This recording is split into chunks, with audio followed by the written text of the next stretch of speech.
每個人前面都有條路，但終站係咪一定要係羅馬呢？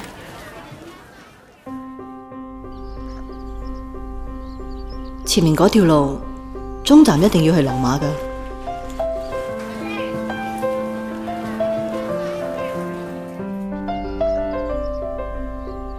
條路咁長，實會有幾滴雨㗎啦，邊可能日日陽光普照啊？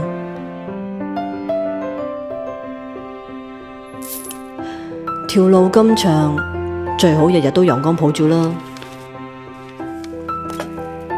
嗱，你要識得向前望，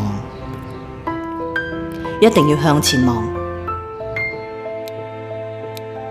間中你仲會停站、轉站，又或者唔知幾時會係自己嘅下一站。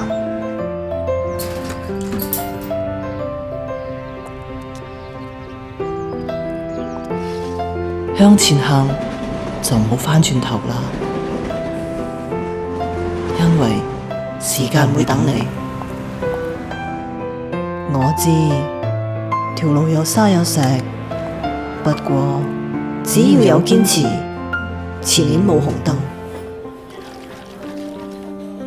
你冇做過啲咩大事，亦唔係啲咩大人物。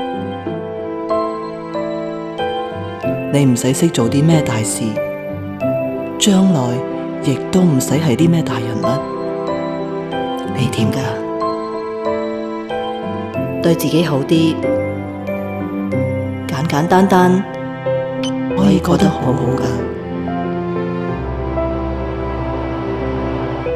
唔好撐得咁辛苦啊！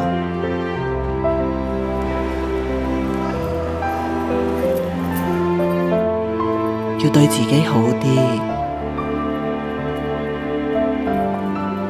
不過有時真係唔知你諗緊啲乜。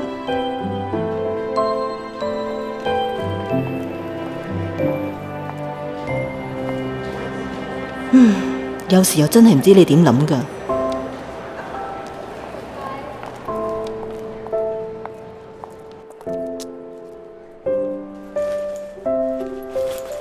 OK，唔使講啦。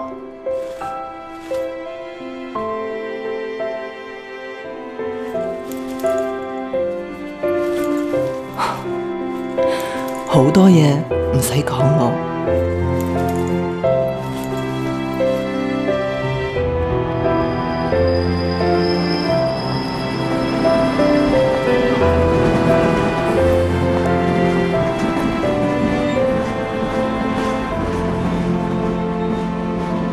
每個人前面都有條路，無論條路幾長，有你，每一站都會係羅馬。